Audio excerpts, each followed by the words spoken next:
Petugas Satuan Reskrim Polresta Denpasar menggerebek arena judi bola adil di Jalan Merapi, Denpasar. Dalam penggerebekan tersebut diamankan 4 orang sebagai penyelenggara dan menyita papan bola adil serta uang tunai sebagai barang bukti.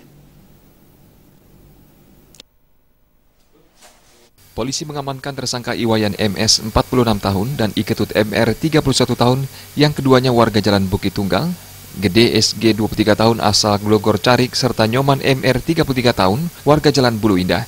Menurut Kasat Reskrim Polresta Denpasar, keempat tersangka diringkus saat menggelar judi bola adil di pinggir Jalan Merapi, Denpasar. Kebetulan saat itu ada upacara yatnya yang dilakukan warga setempat.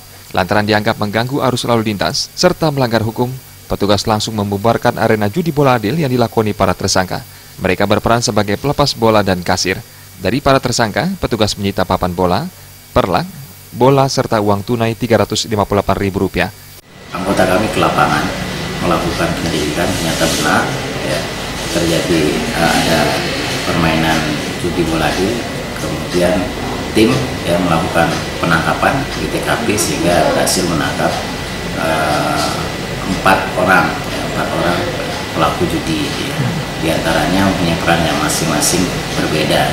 Ada yang sebagai penerima uang atau sebagai yang membayarkan uang bagi pemasang yang menang. Kemudian ada yang bertugas untuk menggulingkan bola itu. Setiap sekali main berapa dapat, Pak?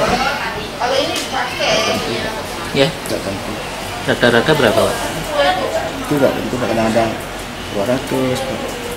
Akibat perbuatannya, para tersangka dijerat pasal 303 KUHP dengan ancaman 5 tahun penjara. Kini para tersangka mendekam di balik terali besi Polresta Denpasar.